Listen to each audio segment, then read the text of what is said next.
So my name is Kizzen Laki, and this is my wife, Janet Woodman. Those of you who know me know that I am very hard of hearing, so I will be sometimes asking her to be my interpreter to help me hear things. So a little of my background is that I started the Crestone Eagle newspaper, I don't know, what is it, like 36 years ago or something.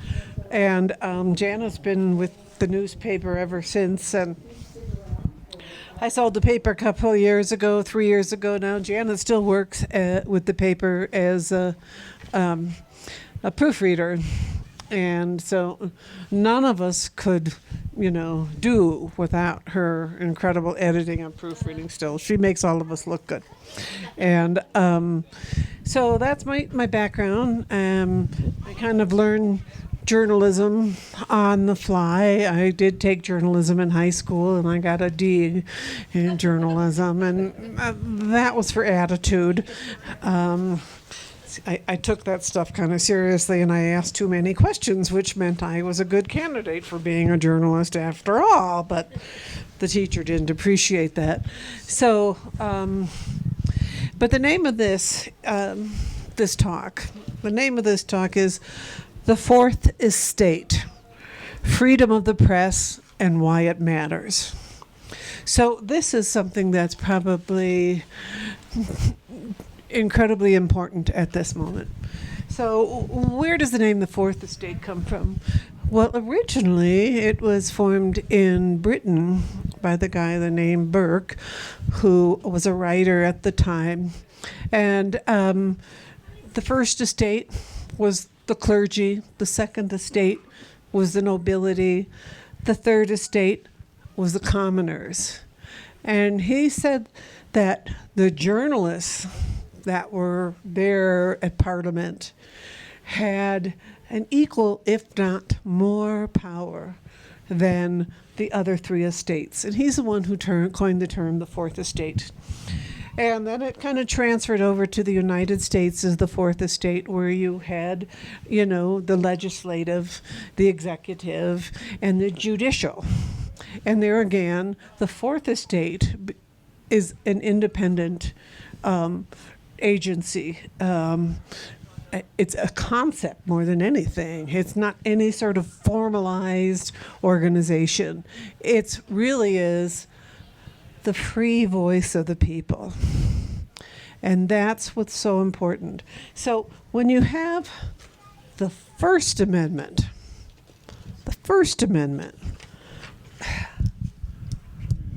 not the Fifth, not the Eighth, in the very First Amendment, the Founding Fathers said, Congress shall make no law respecting an establishment of religion or prohibiting the free exercise thereof, or abridging the freedom of speech, or of the press, or of the right of the people peacefully to assemble and to petition the government for a redress of grievances.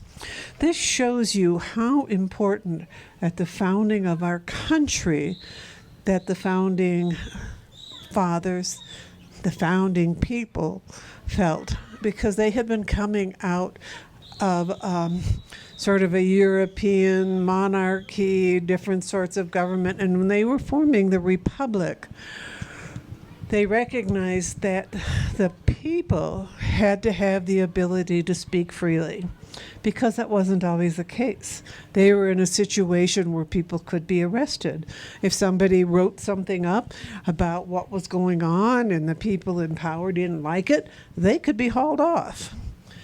First Amendment, freedom of speech and the freedom of the press. Why? Why was that so important? Why was it so important that they made that number one?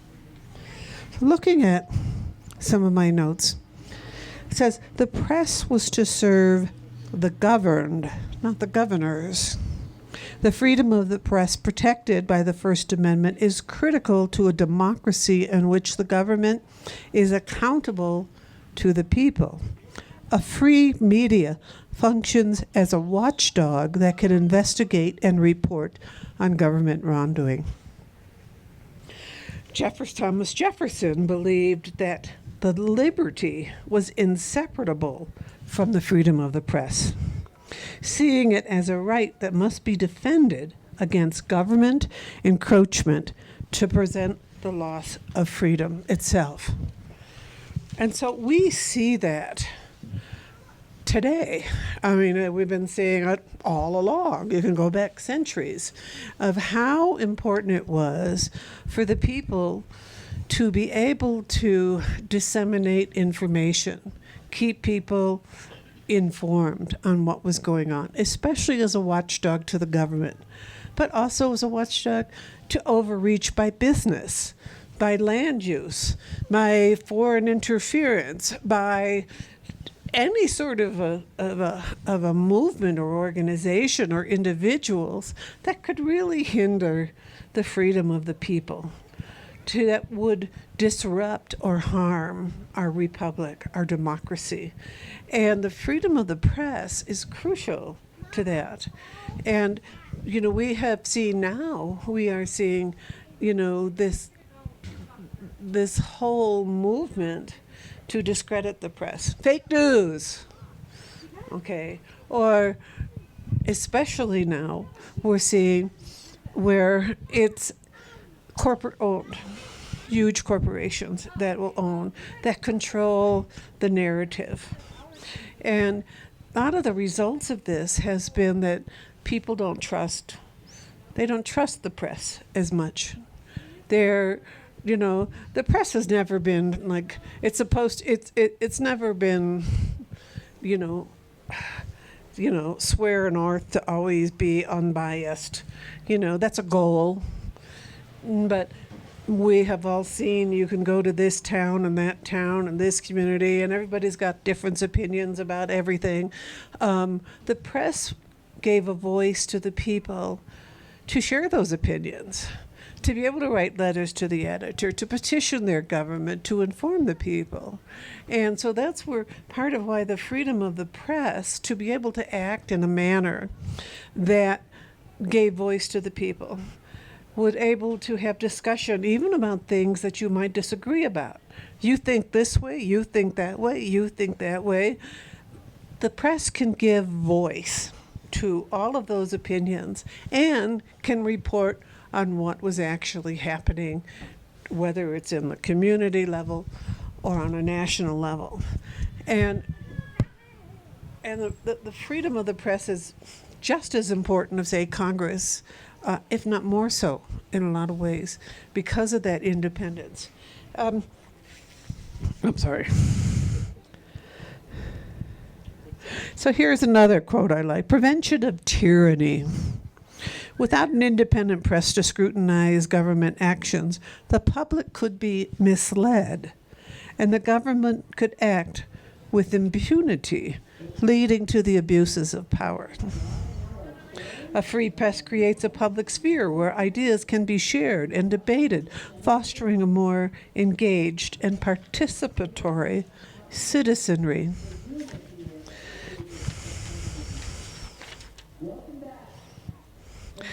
So this is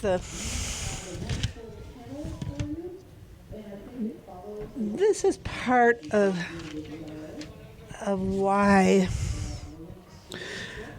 it is so important, why it is so powerful. And because of that power, it's a threat. There has always been efforts made to try to silence the press. Newspaper offices get burned down. We see now journalists being arrested, being targeted, being jailed, and we're seeing a lot too, and this isn't new, but it's really gotten a whole lot worse, lawsuits. I mean, that's just people have gone crazy with, you write something or another, or they report on something, they're going to sue the newspapers, they're going to sue the journalist. And it's gotten to be very scary for journalists to operate freely. It's gotten very financially onerous for newspapers to operate. People who are even doing blogs or posting on social media has gotten scary. Part of this, too, freedom of the press was not defined as somebody who's got a printing press and an official organization. Every individual has a right of freedom of speech. And so that freedom of the press could be Chris's blog over here. It could be your post that you're writing about something. Everybody can be a journalist. You don't have to have official credentials to be able to speak your truth or to be published what you think is the truth. And this is under threat right now. This is under threat, and we see it. And it's a really big deal of what's going on right now. So the fourth estate, to me, is crucial that it retain its power and its independence. So I'm going to switch to the importance of local news. I wanted to first do the think globally, act locally. So this is globally. We have our current editor, the Crestone Eagle, here, and I am so glad that he's doing what he's doing. And but before I move on to locally, which is what's near and dear to my heart, are there any questions or any comments? You don't have to just ask questions. You could just make a comment. This is free speech we're talking about, so speech. Ask a question. Janet's going to repeat what you said. The concern I see, I was just reading Heather Cox Richardson this morning again. For the second time in the last few months, she's mentioned how back as far as the George W. Bush administration, there was one of their top aides saying, well, we'll just, essentially said, we'll invent our own reality and convince everyone else it's true. And Trump has doubled down, tripled down. You know, I just make stuff up, and you believe it. Yeah. So it's beyond differences of opinion. Yeah, and the point is that people have. Repeat the comment. Okay, It's about the Let- tendency. No. let me repeat If we it. just handed people a microphone. Yeah, probably it would be because I'm not going to do it right here. Let's stretch. It's about the tendency we see. I guess it's always been to some case, but with the MAGA people to invent reality with Trump specifically. He'll just invent something that suits himself and try to convince everyone else it's real. Like he was the only voice saying, "Oh, the Democrats stole the election from me," and then people started parroting it, even though his own people said it wasn't true. And that's just one example of many, many things. You know, what they're saying about Charlie Kirk and on like that. What's real is what I say is real. And you just keep your mouth shut, or we'll come get you. Anybody else have anything they want to say? I'll grab that mic. Yes, along the same lines, it's very disturbing to me how they're apparently creating a list of anybody who's saying anything ill about Charlie Kirk, which could be repeating his own hateful things. That happened to me this last week where I repeated something Charlie Kirk had said, and my cousin, who's a MAGA, jumped all over me about disparaging the dead and the sanctity of life. So this is very current and extremely worrisome. Is my comment. Anybody else, Tilly? Tilly, before we move on. I know, like cords just. The problem is how do we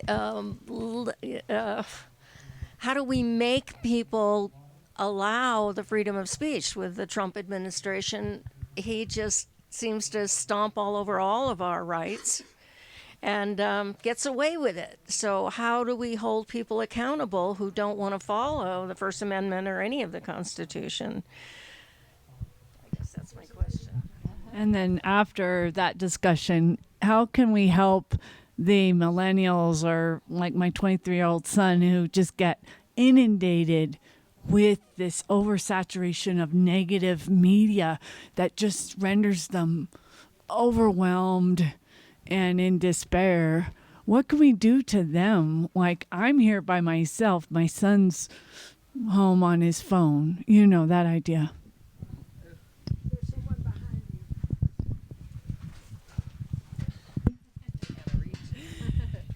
Thank you so much.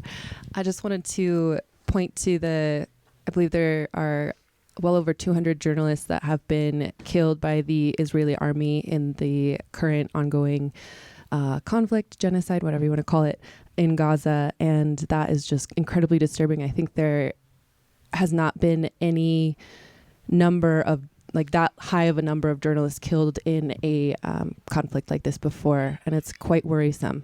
Like what you speak to, this freedom of press, the insurance against tyranny. It seems that, powers that be doing what they want to do. What do we do when the people who make the laws aren't following the laws? I don't know.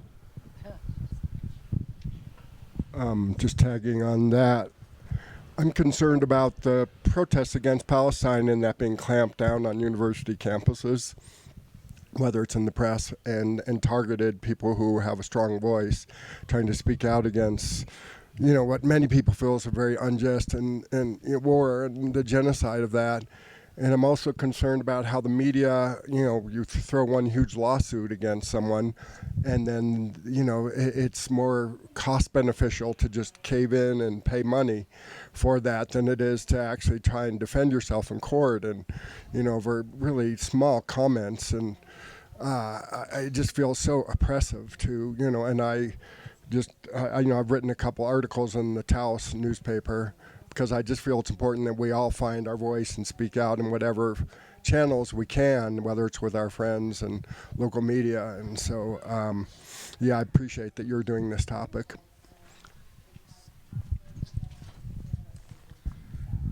I'd be really interested in hearing your thoughts on, is there sort of a natural balancing mechanism in the ecosystem of the First Amendment?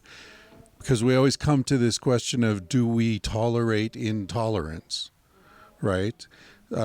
Freedom of speech is what allowed Fox News to exist, which is clearly not news. It's extremely biased, doesn't even try to, and it contaminates the entire ecosystem of media. So how do we deal with that? Is it like the Second Amendment, where if everyone has a gun, somehow it's all going to balance itself out, and that's the price we have to pay to defend ourselves against tyranny? Or is there a tipping point where there has to be some authority that says, no, you can't say that because that's clearly not true. Vaccines don't cause autism, or whatever the example is. How do we balance that?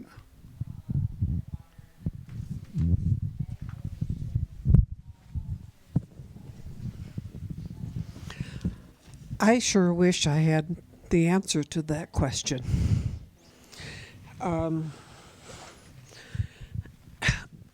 It's one that has been debated ever since the First Amendment. And unfortunately, a lot of times it ends up going to the courts. And, there are some rules on free speech, like profanity rules, or, you can't yell fire in a crowded movie theater. There's laws that are the libel and slander laws that help to protect people from, having bad things or wrong things said about them. So a lot of things end up in the courts, and in some ways, freedom is incredibly messy. Freedom is always incredibly messy. There's a lot of problems with freedom, and our tendency as governance and even as individuals is to create rules that will try to control people. And there's a lot of really good rules, but at what point do you stop? When is enough enough? What is really a necessary rule to control people, and what is just control? And it's the same thing with speech. There's an incredible amount of crap out there, and one would hope that you as an individual have a certain amount of discernment But it's a real problem right now that people are bombarded with way too much information. And it's hard to know what's true, what's not. How many people check their sources? You know, we have an obligation as a citizen in a democracy to be informed and to check our sources and to do the research and inform ourselves. How much time do we have to do that? How accurate are the sources that we're looking for? You mentioned like Fox News. That's not news at all. And they've been sued that it's and they had to admit, we're not really news, we're entertainment. And so therefore we can just say whatever we want. I think that we're in a crisis in our country right now over the lack of real, true, trustworthy information. And a lot of us, we grew up with the news channels, Walter Cronkite or Bill Moyers, and that we felt like we could trust it, and that the information was well vetted. However, we don't feel that way anymore. But are we going to silence that speech? So that's that catch-22. We're going to either allow people to speak freely and just say bullshit, or we're going to only allow people to say what we want them to say. And I feel like that's part of what we're getting at to now. And so allowing people to speak freely comes with a lot of risk. But at the same time, freedom comes with a lot of risk. And, you know, I would rather have somebody on the street corner spewing nonsense rather than not allowing free speech at all. And we have to use our own discernment over what's being said. And there again, that's where the courts come down. You know, what you're saying is harming me and I can prove it, I'm taking you to court. But there's no easy solution to that question. There never has been. There really hasn't. And I don't know what the answer to that one is. But I do want to ask Tilly, she's over here shaking her head.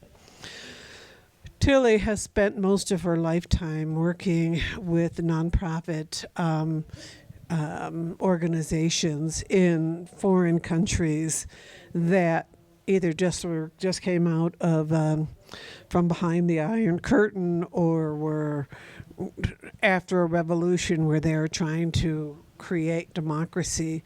And I would like to hear from Tilly, because she has firsthand experiences in dealing with those countries where they did not have free speech. So, Tilly, would you mind speaking a minute? I'm putting you on the spot. Thanks, Kizzen. But before I start that, I would like to say that beyond the issues that you were just speaking about, and then people go to court, but the courts are no longer reliable either. So that takes us back to the places where I've been, Afghanistan and Africa and Palestine, that without a freedom of speech, without a way to get people involved in the decision-making process that will then lead to changes that we're talking about right now. And in Liberia in particular, we had 45 community radio stations across the country. And when I first got there, the civil war that had been going on for many years was finally coming to an end.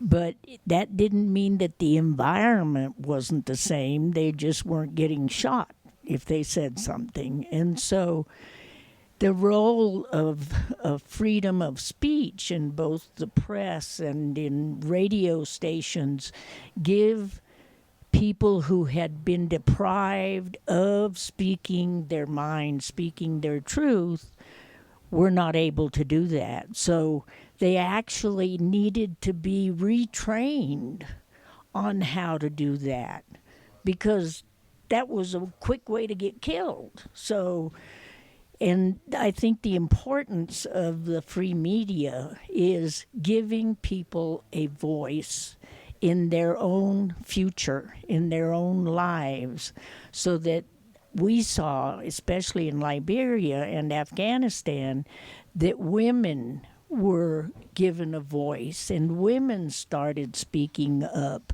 not only about the problems, but also in identifying solutions to the problems. So, I mean, it really is so vital to a free country to have that opportunity to express your voice, express your needs, and that over time does lead to changes. Here we're at the opposite end, we're losing all that now.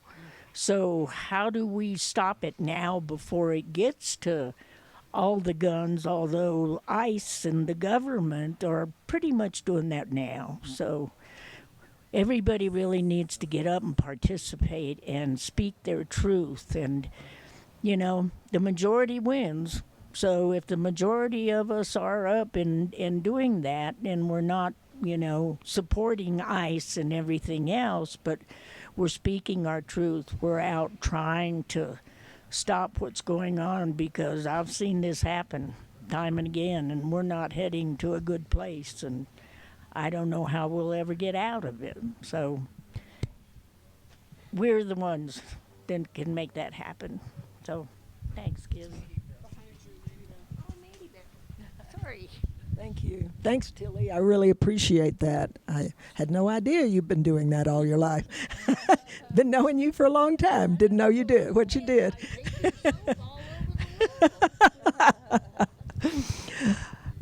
So I have a lot of concern about the younger generation of folks and the information they're getting. I don't think that they're really offering civics classes in the same way that they did when I was in school. And my sense is that the younger people are just not getting the message of what these freedoms mean. And I don't know of any, I don't know what to do about it. You know, I feel kind of powerless, which is really frustrating because I have a background, you know, teaching in sociology and that sort of thing. And that's always been a really important piece of life from my perspective, and I see it just disappearing, and I don't know how to address it. And I just wonder, here's somebody else with their hand up. Let's see if we can make that come this way better. That cord, can you put it on the Yeah, thank you, Bell and Kizzen. This is fabulous. And this type of dialogue, education and dialogue is so important. And I had the same concern as Bell when I heard you say the Iron Curtain. I have a 22-year-old granddaughter who grew up in this community. Many of you know Milana. I don't know that she knows what the Iron Curtain is. I don't know that the school here, the charter school, is educating our kids. And, oh my gosh, to have you as an elder to just come and tell stories, you know, not necessarily set up a history class, but that's something we could do right here. And I would love to take on hearing your stories and for the intention of educating us as a community where we don't know. And it's the children that hold the future.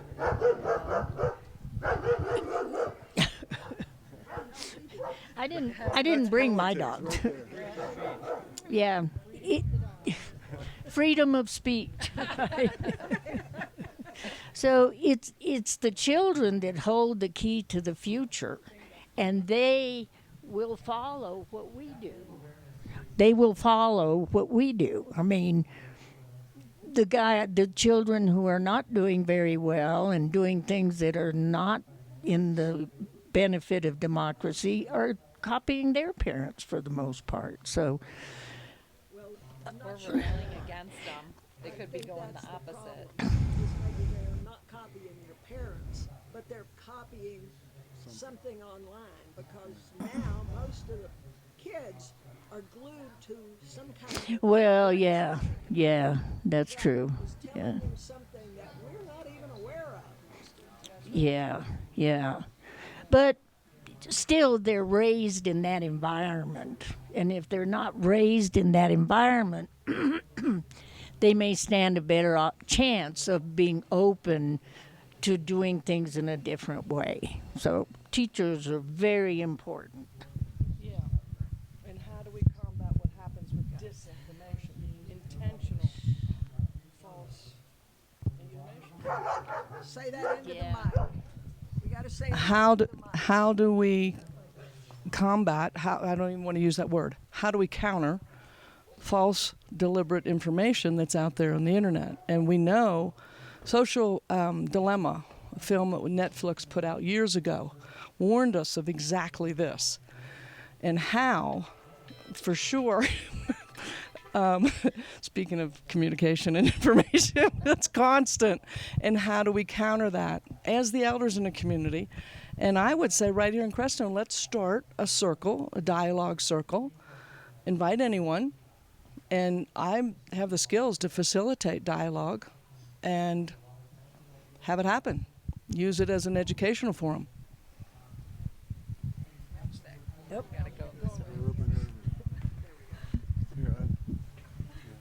Did you have something? Yeah. This, by the way, is my beloved wife who was just speaking. And doubling down on what you were saying before, I wonder how many high school kids really come out of school knowing what are the three parts of government, what does checks and balances mean? They just don't get it. So when they see Trump taking over the Supreme Court and both houses of Congress, does it really dawn on them how significant that is? And an added thing is I've been in quite a few people's houses professionally, and they got Fox News playing all the time. That's their source of reality. And what does it take for the general public to get more educated on critical thinking?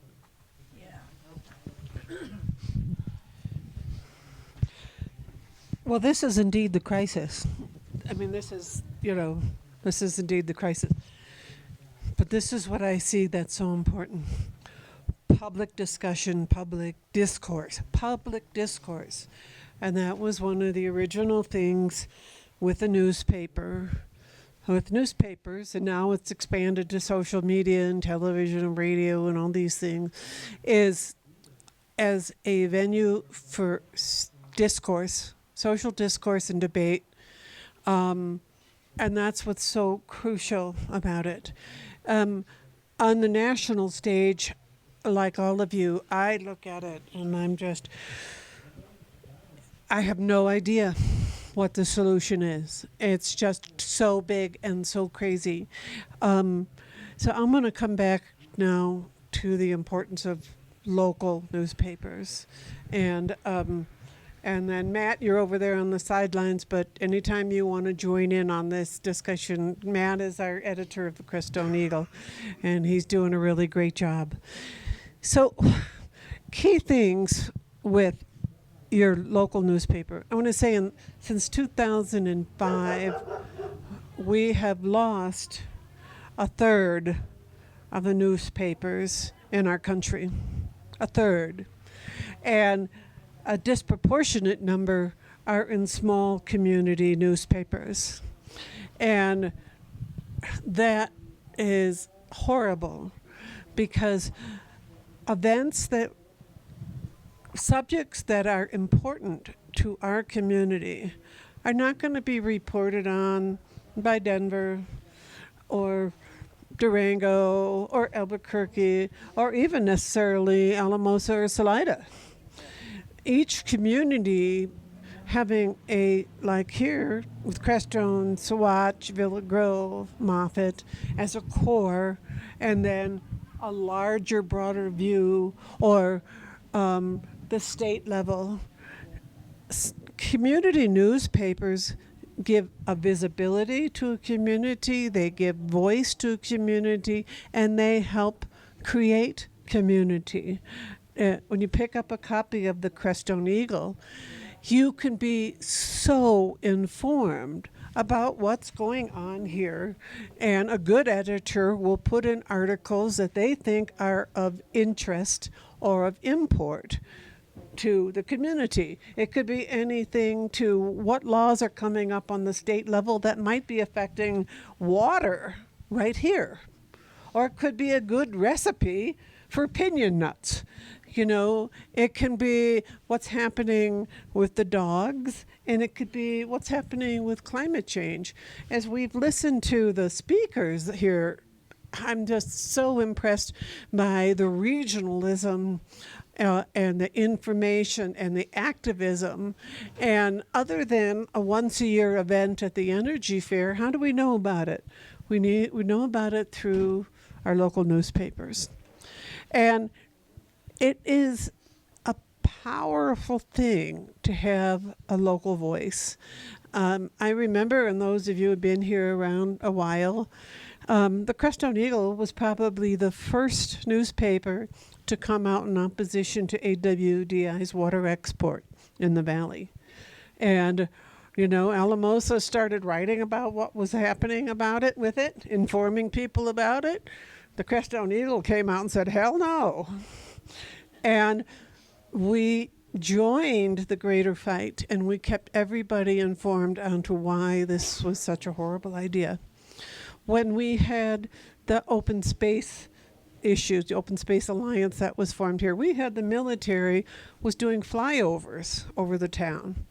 And these fighter jets coming out of over by Colorado Springs, man, they would fly under the power lines. They would fly over the town and break windows. It was awful. And they were starting to do a whole plan for having more training runs coming over. And we all raised a protest. We put it front page of the newspaper month after month, and we had meetings, and they were like, we didn't think anybody lived over here. They didn't know. And go ahead.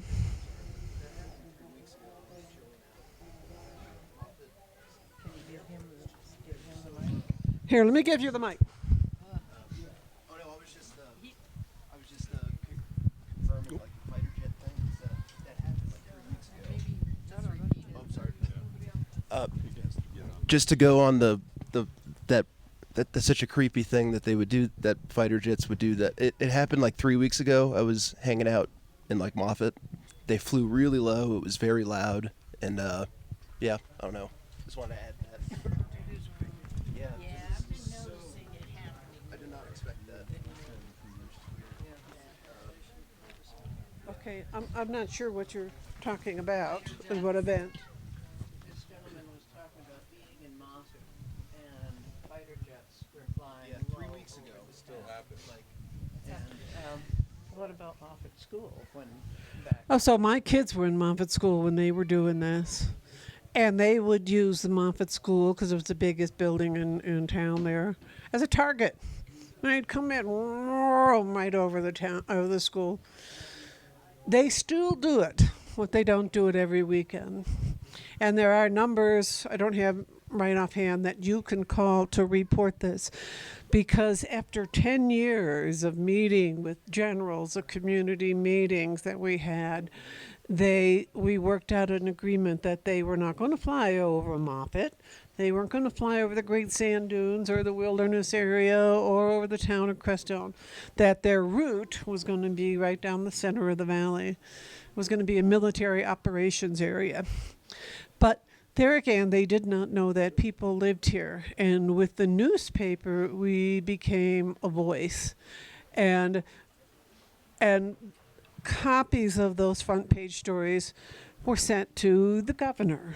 They were sent to the Senate. They were sent to the representatives. We were punching way above our weight on this one. But without a good community newspaper, we become invisible. We're just invisible. Nobody knows you're here, what we're about, what we're doing. And so on that aspect, numerous things. Oil and gas development. All right, we're out there again. Letters to the editor. All of this. More recently, since I've retired, there's other issues that are happening. Things that are going on with the county that Matt's been paying attention to, reporting on. Economic development.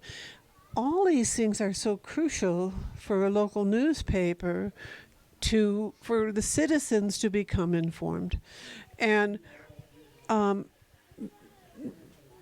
probably a key thing to me is that the information that you're getting is vetted information. Matt and I, we've talked about this, about how you see this stuff come up on Facebook. Must be true. And you can't refute everything that's on Facebook. But what you can do is to provide a venue that this is vetted information, and you gain the community's trust because this is accurate information that you have. And one of the ways that it functions is the local community will hold you accountable. If you get it wrong, you'll hear about it. You will definitely hear about it. You'll get letters that will refute it. You'll have people send in information. If you keep getting it wrong, you're out of business. So locally, small newspapers are really held accountable by their readership and by their local people. And if they are financially supported, they can continue to stay in business. And, Matt, do you have anything you want to add to this?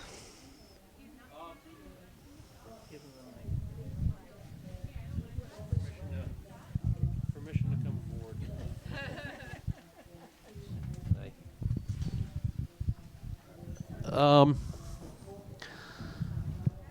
I spend a lot of time on Facebook. It's a job for me. On the positive side, I'm able to gather and keep tabs on things going on in the community that we want to cover, that we, as we expand our coverage through the valley. So I get to keep an eye on things going on all around the valley and get content for the paper that's relevant. The flip side of that is I spend a lot of time tracking down lies.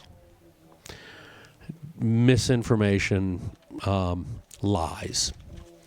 Lies about incidences that have occurred here, lies about instances that haven't actually even occurred. And I have a really great team of writers that make me look like a hero. I wrangle it all in every month. A little bit every day. We've been able to use the newspaper to push out the truth. And that's all we can do. We can't get people to read it. We can't get people to believe it if they want to believe their own truth, which we know to be lies and misinformation.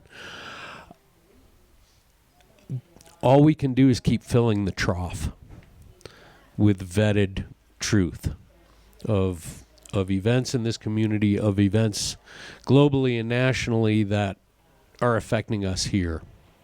Because we are a microcosm here. We are just a tidbit of the whole. And what I have found here in the few years I've been here, the 2 years I've been managing editor, is that microcosm is extremely exposed. So that the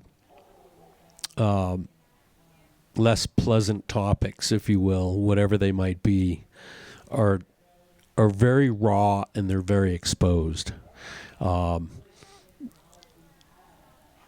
And social media, there's no solution to it. There just isn't. This is what we live with now. This is what our kids are raised with. Almost coming into a second generation of kids who have grown up with devices in their hands.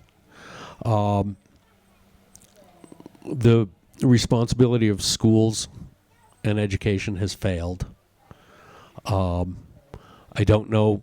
I don't have the answer for what it takes to bring. Well, we all have the answer. Start educating our kids, right?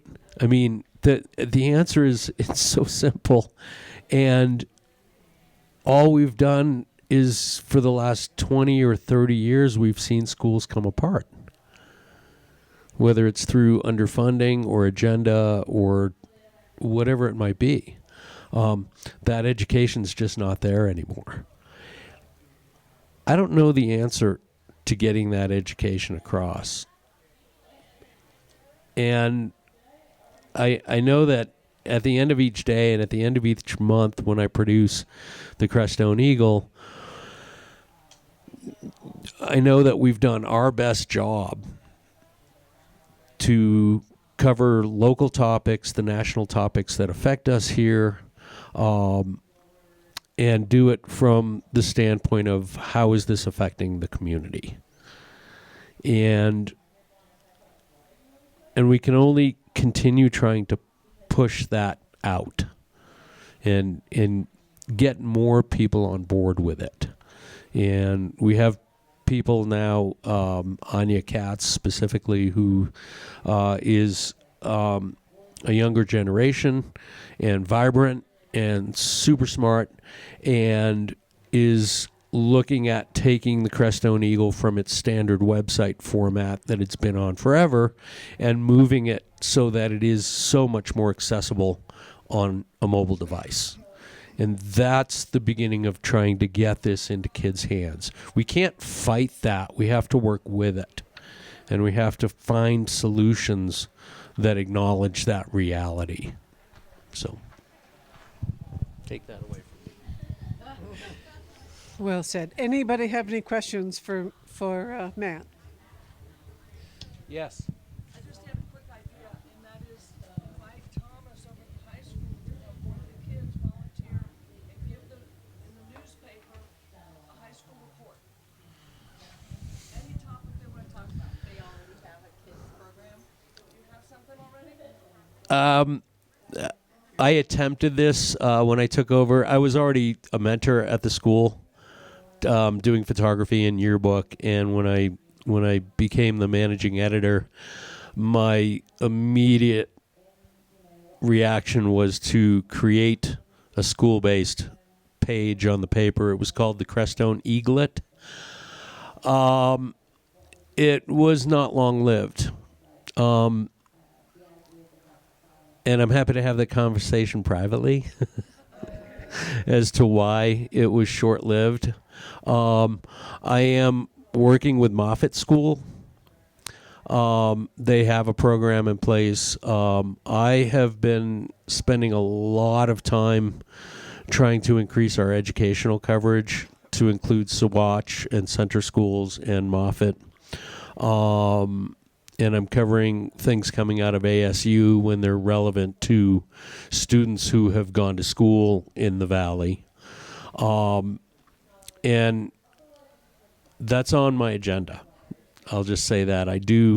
I'm working to bring back some form of that, and hopefully be able to do it as the Crestone Eaglet. And it will have reports from students from all the different schools, not just the charter school. So, thanks. Yeah.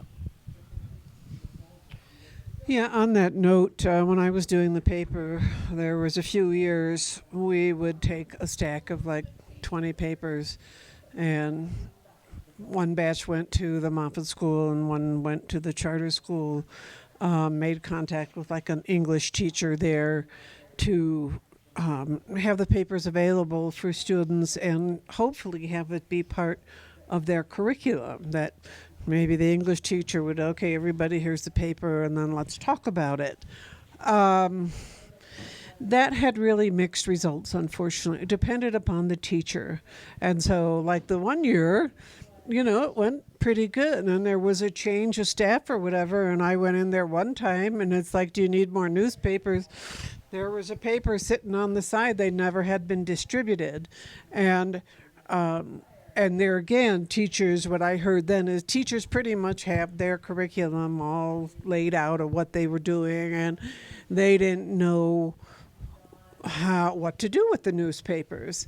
And then it was all like, just pass them out, make them free. Make them actually read the story and discuss it. Yeah, and the only success that I found at that time is when we were doing the news, like the Moffat School News, the charter school news, that had lots of pictures of kids doing things. Then people would buy the picture because their kid was standing in front of their science project or on the basketball court. And it was hard to get any interest beyond that.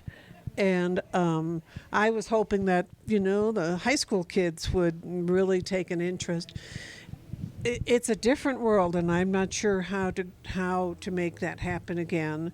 And but I think that we really need to work with education, and especially local. Mady Bell talked here about civics. Oh my God, yes. And kids really need to know civics, and I think the only thing we can do is, as a community, and parents, is insist upon that, and make those things interesting to the students. Okay. Anybody else have anything they want to add? Okay, Paul, and then pass the phone behind you to that. Okay. I'm just thinking about, as I'm listening to, I have a 26-year-old daughter, and it was a surprise to me when I visited her this last spring, where she's living in Eugene, Oregon, that she started listening to the news and NPR, different stuff, and I think part of it is just being around a parent who cares about the news and who takes it in and talks about it with friends. And so I think, I don't know about the rest of the people here, but I wasn't particularly interested in news in high school, and I did take a civics class. I still don't quite totally understand all the intricacies of our government, even though I've made a point to try and educate myself. So I think part of it is being at an age of age appropriateness, of when is someone actually ready to become more actively civically engaged. And I don't know that, there are the rare high schooler that will take a more active interest in particular issues. And I know her generation is very fired up about Palestine, for example, and rightfully so. And I know when I was a young person in the University of Colorado campus, protested against the Iran-Contra deal, and but I think it kind of takes a certain maturity and exposure to news and good news source and encouragement, with young people, so that they see that this is valuable. And I think it can be kind of abstract until you get to a certain age. Did you? Gentleman behind you.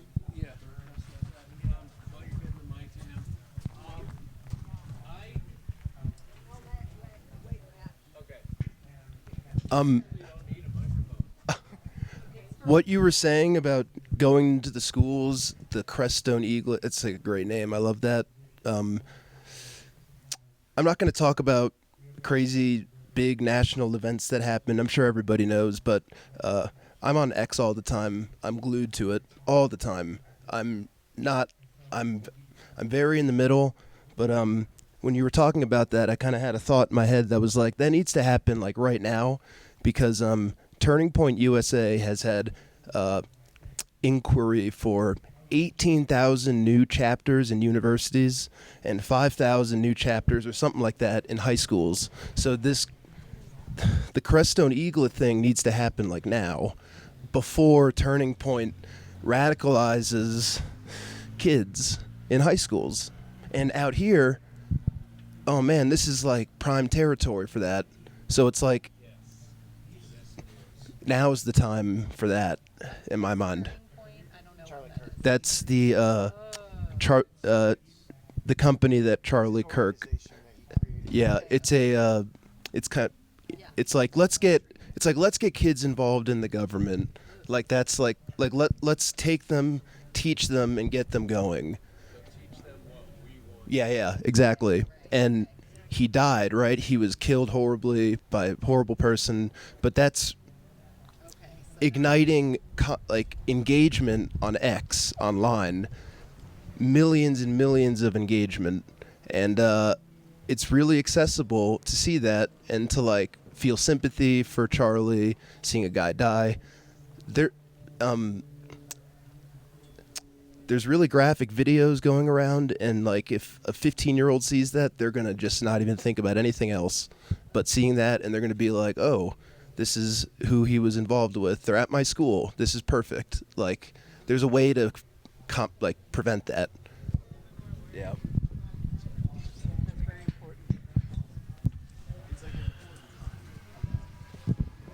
I can't agree more. I've been a photojournalist my entire career. I was award-winning news photographer any number of times in my younger days. I thrived on the adrenaline of it, the intensity of it, and I've photographed some horrific things in the course of my life.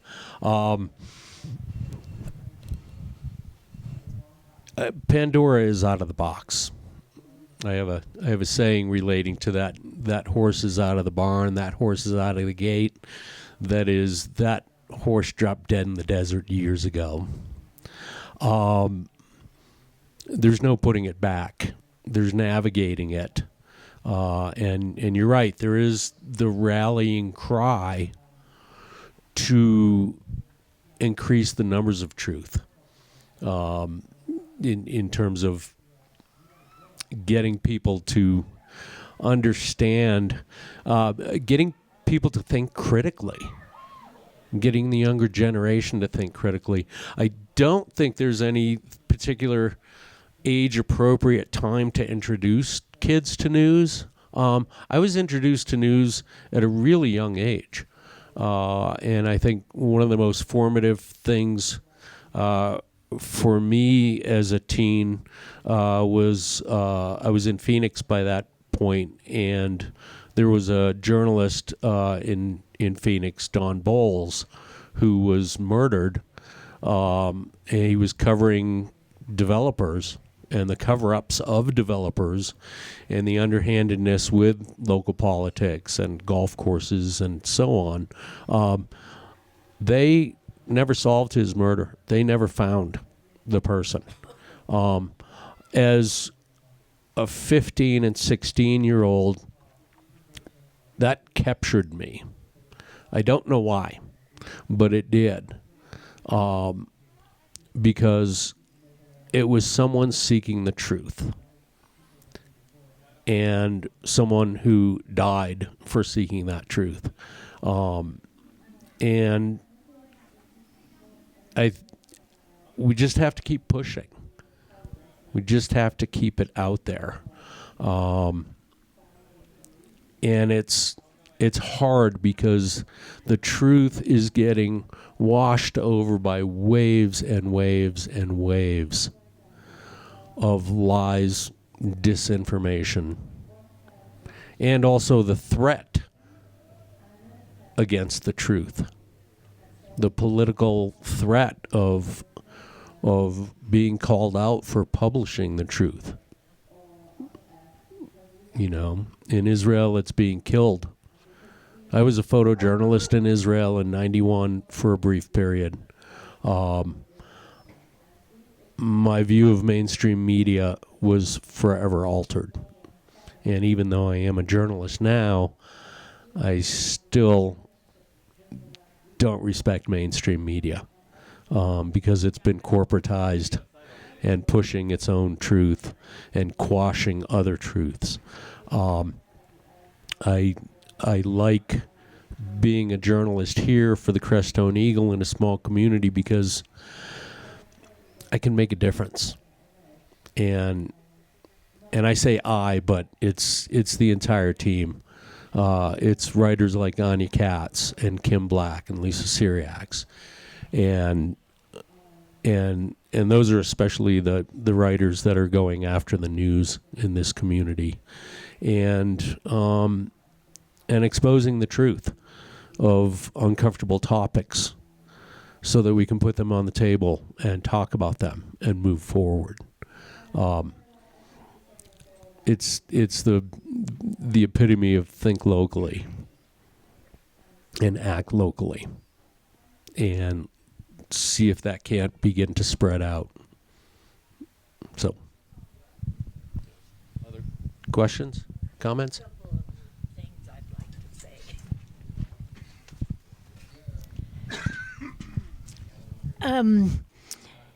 First, I would like to say that when you said that the situation is what it is, now can you hear me? The situation is what it is, and we have to build from that.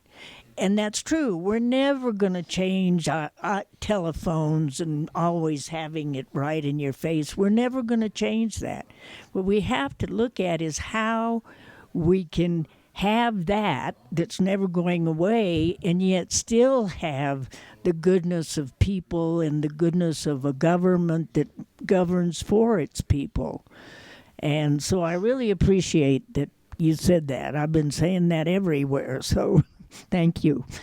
And I also wanted to say that Kizzen, when she owned the Crestone Eagle, and Janet, when she was with the community radio station in Alamosa, my staff all over the world would wait for the newspaper to get there, and it was sometimes a month late. I mean, getting a newspaper to Afghanistan was difficult, you know, but they waited for that because it gave them an example of what they could look forward to, or what, if they worked hard enough, they could accomplish.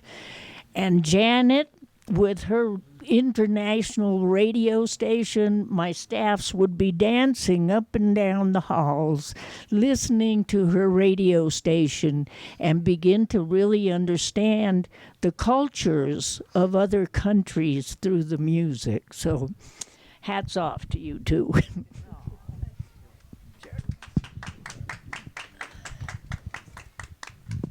So I think we're wrapping it up here now. I appreciate everybody's input. So I'm going to give you the pitch. Whether it's KRZA, who's had funding cut, our PBS, NPR, Public Radio, Corporation for Public Broadcasting, and the Crestone Eagle. Crestone Eagle, I turned to a nonprofit 4 or 5 years ago, because we couldn't survive as a for-profit. And so we can vote with our money, if you have any money. So if you're looking for ways, you know, $10, $20, $20,000, you know, 100,000. Do I going once, going twice? It's so important to help keep what we have going. And, you know, a year ago, the doors were going to lock. The newspaper was going to have to close because it was going broke. And the community stepped up because they were like, oh, no, we really need to have this. We still really need the financial support. You know, we want to keep Matt doing his job. We want to have this information still being put out. We still want there to be a voice of Crestone. And it still takes money to do so.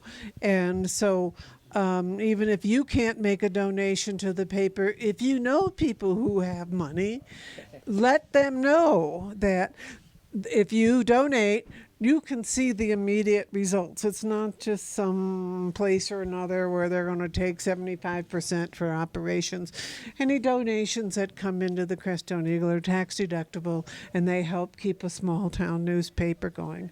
And so, tell